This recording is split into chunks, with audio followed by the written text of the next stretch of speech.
সন্মানীয় সদস্য পৰশ গগৈক আমি অনুৰোধ জনাইছোঁ।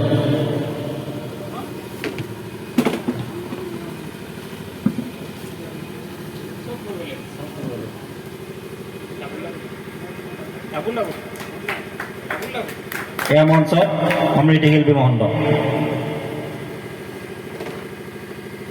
সৃষ্টিশীল নৃত্য প্ৰতিযোগিতাৰ ক শাখাত তৃতীয় স্থান লাভ কৰা চুমৰা প্ৰাথমিক বিদ্যালয়ৰ ৰাগিনী বৰদলৈক আমি আমাৰ মঞ্চত বিচাৰিছোঁ।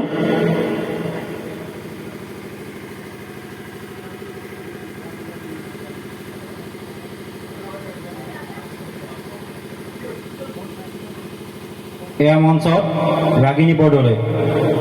তেওঁ সৃষ্টিশীল নৃত্য প্ৰতিযোগিতাৰ ক শাখাত তৃতীয় স্থান লাভ কৰিছে। তেখেতক মানপত্ৰ আৰু ট্ৰফি প্ৰদান কৰিবৰ কাৰণে আমাৰ যোগগুৰু ডিম্বেশ্বৰ গগৈদেৱক অনুৰোধ জনাইছোঁ। তেখেতক মানপত্ৰ আৰু ট্ৰফি প্ৰদান কৰিবৰ কাৰণে আমি যোগগুৰু ডিম্বেশ্বৰ গগৈদেৱক অনুৰোধ জনাইছোঁ। কণমানিজনীক এটি হাত চাপৰিৰে উৎসাহিত কৰিব বুলি আমি আশা ৰাখিছোঁ।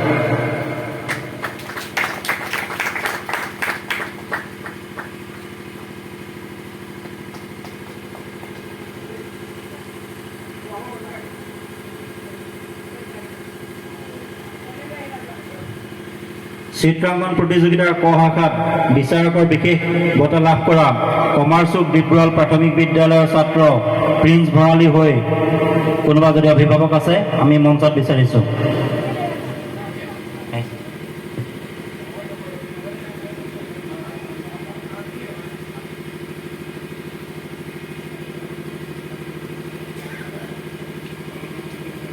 প্ৰিন্স ভৰালী হৈ মানপত্ৰখনি গ্ৰহণ কৰিব আমাৰ সমৃদ্ধি শিল্পী মহন্তই।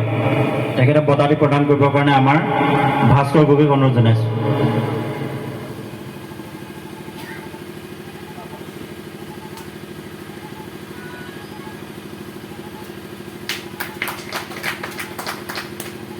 ইমানতে আমাৰ বঁটা বিতৰণী সভাখন স্থগিত ৰাখিছোঁ আৰু আদৰণি আৰু সম্বৰ্ধনা অনুষ্ঠানটি সমাপ্তি বুলি ঘোষণা কৰিছোঁ।